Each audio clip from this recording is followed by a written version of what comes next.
Welcome to Stoughton Spotlight. I'm your host, Jeffrey Pickett. We're continuing our Conversations with the Candidates series on this episode, and on this show, I'll be sitting down with Incumbent Selectman Peter Brown, who is facing a challenge from Rick Hill in the upcoming recall election, which is scheduled for Tuesday, December 5th, 2017. Now, the recall election runs a little bit differently than a typical selectman's race, where in a typical selectman's race, there's a pool of candidates, and depending on the cycle, there'll either be one winner or two winners among that field of candidates. This recall election is a series of three one-on-one races between Selectman Souza, Selectman Cohn, and Selectman Brown and their three challengers. So Selectman Brown is being challenged for his seat, which expires in April 2019. When you head to the ballot, you'll see that there'll be two questions for each of the races. The first question will be, are you for or against the recall of the selectmen? The second question will be who your preferred candidate is. No matter how you vote for that first question, for or against the recall, you have to select a preferred candidate. And I'm joined, as I mentioned, by one of the candidates today, Peter Brown. So Peter, thank you for joining me again. Jeff, thanks for having me. I appreciate it. I do want to say, I rushed in here. I want to send out a prayer, my prayers and thoughts to people of New York City. There's an incident going on right now that where at least 6 people have been reported killed by a wrong-way driver. They think it could be terrorism, as you know. Our family dealt with terrorism, so we know from it personally. So I just wanted to say that I'm a little off kilter, and I came in late due to the fact I was trying to get the intel on what was going on there. So, but thanks for having me. I'm looking forward to having that discussion. Well, thank you, and certainly second your thoughts there. Right. So let's discuss and start from where we are right now, how we got here with the recall. You were on a couple weeks ago, and that was talking about a different incident where at the end of a meeting, you announced that you were going to resign, and then you came on to explain that after some thought, you weren't resigning, you're continuing to serve on the board, going forward with the attempt to thwart off the recall, I guess you could say, for lack of better words. Yeah. So what's your thoughts on this recall process? Well, first I'd like to say, I think that fair-minded people really paying attention would look to see that there's a lot of great things happening in Stoughton. And I could name them and I could list make the laundry list, but people know the most part, the high school, the library, the code enforcement, property, you name it, there's many good things going on. But why are we here? Why are we talking about a recall on December 5th of 2017, which is basically a little more than a month away? I believe it's for the wrong reasons. One of the things I can tell you is that I've been on the Board of Selectmen. I won as a write-in candidate. I ran for an election on the ballot in 2015. I lost. I came in 4th out of 4 candidates. In February of 2016, I actually should correct myself too, because I had made a mention of a text message. I thought it was from February 2016. It's actually from February 2017. But I ran. People asked me. I wasn't going to run. They came to me and said, would you be interested in running? There was a lot of uproar going over about the town manager and the HRD director getting in the way of the police investigation down at Cedar Hill. There were a lot of unions that had taken no confidence votes. There was a lot of hostility. You name it. So I threw my hat in the ring. I won. As a writing candidate, I joined the board and we started, going through the process. And it was very interesting because, as I had mentioned to you, or I mentioned on another show not too long ago, there's no real training for Board of Selectmen. You get on there and you try to participate and contribute through your experiences or what you have. We've made some decisions. Now, some of the decisions, in some people's opinion, are controversial. The one I'm going to talk about right now is the town manager, the previous town manager. We elected not to renew his contract. Now, the thing that's interesting, Jeff, is that it came as no surprise.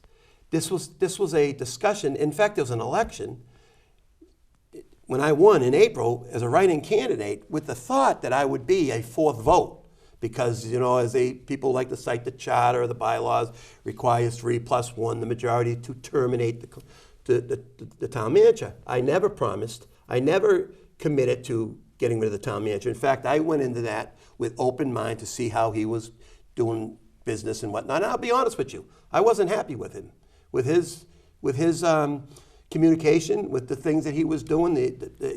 He wasn't very attentive to the majority of the Board of Selectmen. It appeared that a couple selectmen had the inside favor with the town manager, and if they wanted something done, it was done. And not only the selectmen, or one or two that were on the board, or actually in this case one, you had citizens, former elected officials that had unfettered access to the town manager. Now, that was all well and good. I don't complain that people have that ability to come in and see the town manager. In fact, I think it's a great thing. But in this case, the town manager really wasn't paying much attention, or really didn't have a regard for our side of the issues, if you will. So we had talked about, it was talked about several meetings, that we weren't going to renew the town manager's contract, or we may terminate, or whatever the case may be. Well, in December of 2016, the chairman delivered a letter to the town manager that said so much as that he wasn't going to renew his contract. 3 of us signed it. One selectman, who's still on the board, did not sign it. He opposed it. The other selectman was unable to vote because he had a conflict with an employee issue.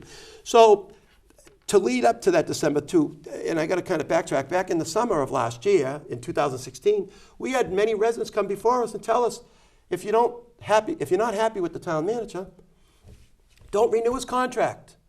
People stated in public meetings, people read statements, if you're not happy with the town manager, don't renew his contract. So basically, we didn't renew his contract. December, we fed him the letter. In April, now I could tell you, leading up to April, I was a little hesitant. I didn't really think that may be the best move for the town at the time because of the school, as a library, a lot of projects going on. So I was hesitant. However, there was an election going on in April. And I will tell you, and there's one charge that needs to be mentioned. One charge meant there was a discussion that we didn't provide the town manager with an evaluation. I was only involved in one potential evaluation, which would have been from 2016 through 2017. So I can only speak for that. Mm-hmm. But I understand, and I believe it was Stephen talked at meetings, that Mr. Cohn and Mr. O'Regan were the 2 selectmen that agreed to do and work on that project, to come together and come up with some sort of performance evaluation. I don't know what they've used in the past, but they were going to come up with something and then have an evaluation. When we were leading into the election in April, it was a contentious election. There was a look to move to change the spirit of the board. There were people that were running that were on this side, people that were running that were on this side. Well, Mr. Hartman even said to me, he said this to me, that he was hoping to see a change in the board, and that he had pinned his hopes to actually one of the candidates, I guess that's running against me, Mr. Hill. So he wanted to see the change. I guess he didn't want to see the current chairman win. He thought there would be a change, and that didn't take place. So in April, when that discussion was brought back up, whether or not what are we going to do with the town manager, there was a discussion in April. And the board, with a newer member now, Mr. Sullivan, he really had no input. He couldn't really make any informed decisions other than from what he watched outside the board. But there was a decision to say, well, we're thinking about starting a search process. Well, in a meeting in April, right after the election, we were served with a legal document that said we were going to be sued if we tried to do a search for a town manager, meaning that the town manager served us a document right through the meeting, during a public meeting. He actually said to me, because I turned to him and said, Mike, this isn't even about you. This is about whether or not we're going to do a search committee to look to potentially replace you, but you're invited to participate in the process. He was adamant, no, you can't do that. If you do that, I got to sue you. And he had gotten a former selectman to represent him. They served us the paperwork in April. So I didn't think that was a good idea. In fact, everyone on the board decided this is not something that we should be discussing at this point. So they kind of went on hold. Then there were discussion after discussion. We've met many times to talk to the town manager. I met with the town manager several times. People have questioned that. It's absolutely true. I brought in other selectmen to meet with them. I've spoke with other selectmen that was on the other side about anything we could do to come to a decision to potentially keep the town manager in place. Nobody could agree on it. Nobody had any solutions. Mr. O'Regan, Mr. Sullivan had no suggestions. The board itself had to move, and we served him a letter because as of July 1st, he would have been no longer the town manager. So we served him the letter stating we weren't going to renew his contract. We didn't want to have him go away angry. We talked about potentially being involved. Let's see what else is out there, just like they're talking about want to do now. So then we appointed, I believe, Mr. Rowe. There were a couple department heads that were asked. There was one thing that the Board of Selectmen, or at least from my perspective, I did not want to hire anybody from outside the department head if we had outside the departments, if we're going to have an issue with the town manager saying that, he's going to sue, and in fact he did. He lost his injunction to stay at work. His case is not very solid. People argue and say it is. People argue and say it's going to cost the town hundreds of thousands of dollars. That has not been the case. In fact, we don't even anticipate it to be the case. There are other lawsuits that have been pending for years before that are still issues that should probably be talked about before this one. But we put in Mr. Rowe, then the opposition starts. The other side of the Board of Selectmen didn't think that was the right decision, didn't want to support us, had no recommendations, didn't want to make any recommendations. I will agree they didn't get a long time to look at the contract, but none of us did when we brought in Mr. Anastas. That decision was made on the fly because nobody in the department wanted to do it. I personally will say I think it's a great decision. I think it's working out extremely well right now with Mr. Anastas. I think the whole town has moved in a better direction, to be honest with you. I've been doing a lot of talking. I want to give you a chance to weigh in. Sorry. Well, do you feel that the process to bring Mr. Anastas aboard, though, may have been flawed?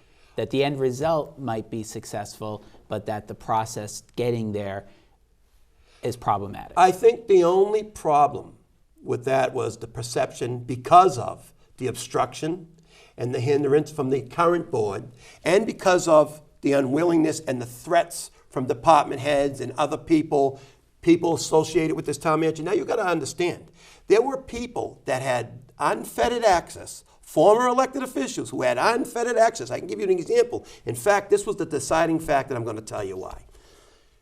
There was a request on the town meeting floor by a resident to add $80,000 to the engineers department. Now, never mind that we're subverting the warrant process, which couldn't be done because you have to submit warrants, they have to be vetted, they have to have public hearings.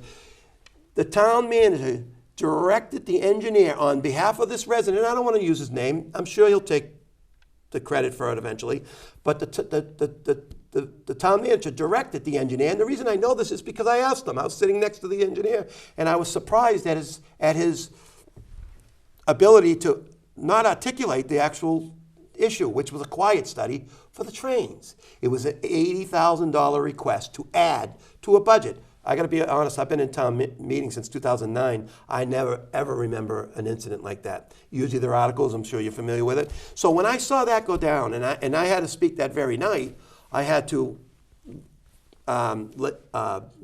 lobby to reinstate $26,000 that FinCom had removed out of our budget to move the free cash, thus preventing the 2 police officers getting on. I had to argue myself. I showed up that night and was told by the town manager, you have to make the case for the police officers to get the money put back in. And I watched and I listened to the town engineer explain about this quiet study, and I'm saying to myself, here we got a citizen who's not even involved in really the process other than the town meeting. He's having the town manager go out of his way to have an engineer go out of his way to get this thing done so it could be heard on Wednesday night on the town meeting floor. And I'm sitting here trying to defend $26,000 put back at the police. That was my final decision, why I thought at that time the town manager probably has to go. So looking at the way things are right now, yeah. The bond rating, that was very good news for the town, getting upgraded to AA2. Yep. What do you make of that news? Because it seems like that was something that I guess you could say both sides of the recall debate tried to take credit for. Well, I'll tell you what, I'll give everybody credit because we couldn't have done it. I read the reports. We've never had an S&P rating. We have, that was a AA. That stemmed from the actual process that the financial team. Now, FinCom does a great job. They're charged and tasked with oversight. I sat on FinCom for 4 years. People that are actually involved on the recall side are some of the most well-versed. They know the budget. They know the process from A to Z. I will not deny that. Unfortunately, they want to give us all the blame, but give us no credit. And in this case, I can't take no credit for the actual ratings, but what I can take credit for is that we're sitting in the highest seats. We were involved with the interim town manager, coupled with all the committees. I'm talking FinCom, town meeting, and proper budgeting, and department heads being responsible and spending, and actually a good tax base and rates. It all made up for where these ratings were given to us, AA, I believe. Now, the rating for Moody had sat at AAA, I believe, AAA3 for years. AA3? It may have been AA3. No, I think it's, I'm going to have to check the numbers.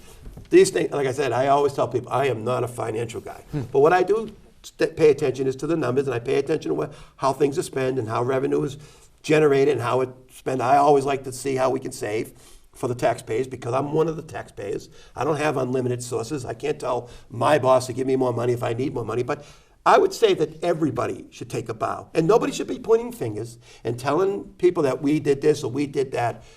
That's not what this is about. And unfortunately, that's what December 5th is about. The division, the further division that this town is under because of a recall. Personally, you're not recalling 1, 2. You're recalling the majority of the Board of Selectmen. 3 of us. Because why? They give these charges. They look like a lawyer wrote. I would make the case that maybe a lawyer did write them. We invited the resident or the citizen or the complainant to come before us, share with us. They say, well, they'll get to it. They'll put it out here on social media, whatever the case may be. I'd like somebody to come before me and actually explain what I did, because I had said to you before, Jeff, I'm not the chairman. I don't decide whether citizens' comments happen or not. I'm not the chairman. I'm 1/5 of a board that decides whether an evaluation is done. There are members on this board. Mr. O'Regan, who sat for years, he's been on this, he's up for a 3rd term in April. He didn't see to an evaluation, even if he says he asked. I have proof, I have computer proof that says he wouldn't do an evaluation because of the election, and it would look manipulative. And if we did it after, it looked vindictive. So we're in a quagmire here. As far as the town manager goes, we didn't violate any law. The town manager's contract was pretty simple. If we were not going to renew his contract, you served him a notice. Had we not served the notice, a letter, then that's a whole different story. We did not terminate the contract, the town manager. We did not renew his contract. I think the process to where we got was flawed based on the public criticism.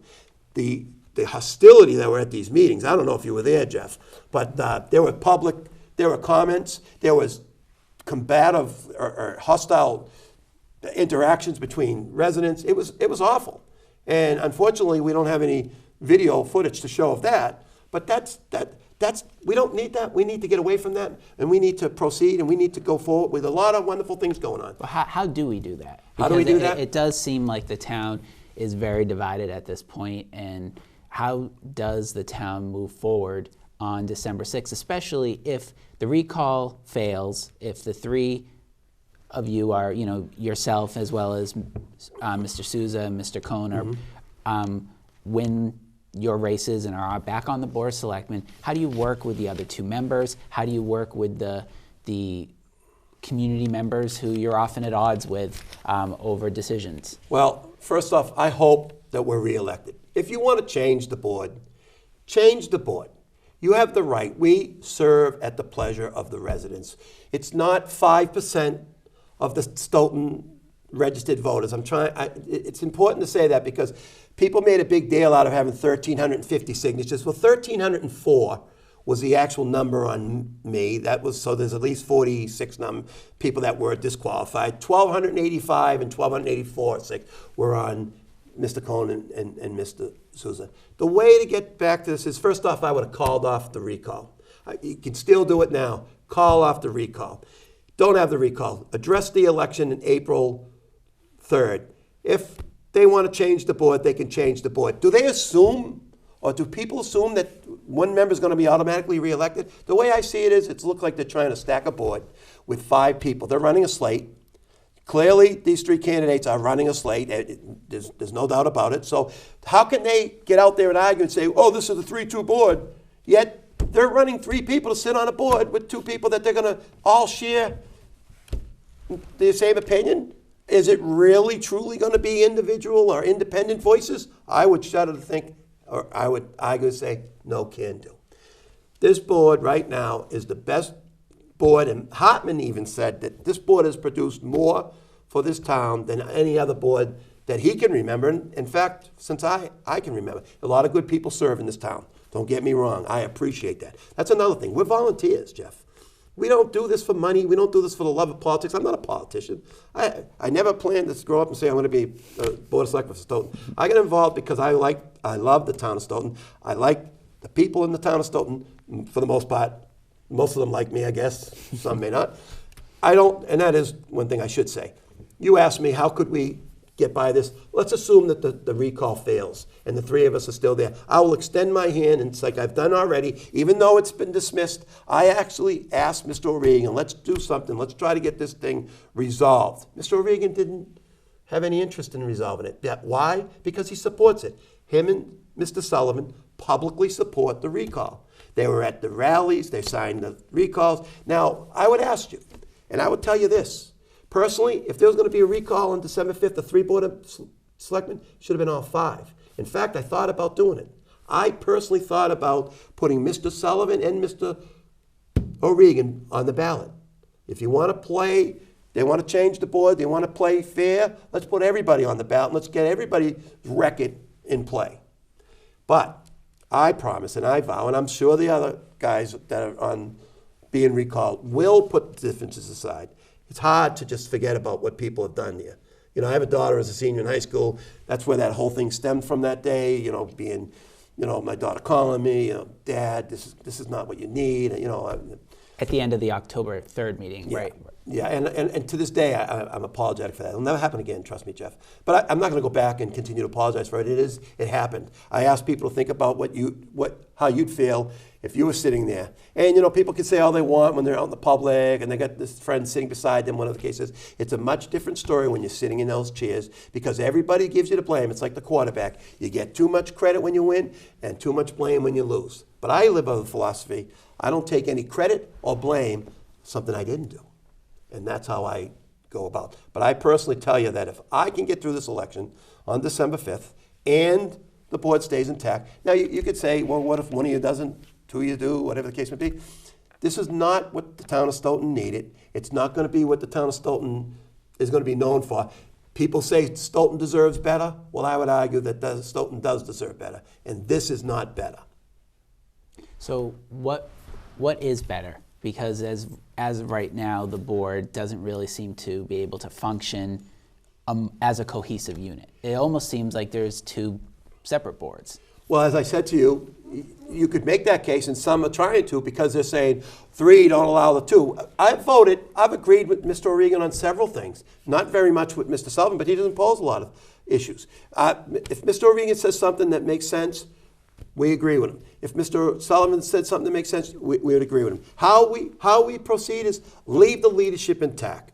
Don't change the board. Wait till April. Let us continue to do the things we've doing, selling property, supporting the town manager who's doing a lot of wonderful things. I don't know what the future holds for Mr. Anastas. I don't know what the future holds for a town manager situation. I haven't committed past the December as we initially talked about. We have to do things. We have to change the bylaws downtown. We have to address these issues. People talk about, how are we going to get downtown done? One of the problems at downtown, we all know, 3 highways go through it. If we can't get the state on board to support something or some out of ideas, maybe innovative ideas, there's reports sitting all around. Economic development, this one, that one. I look at them all and I'm saying to myself, how come they're not used or how come we don't use them? Or if they are, they're not brought up very often. I find myself trying to deflate this stuff in meetings and trying to figure out, well, what are we going to get to be, obstructed to at this time? Because if you would ask Mr. Sullivan and Mr. O'Regan, I guarantee they can't give you one scenario where they backed us. We're not always wrong.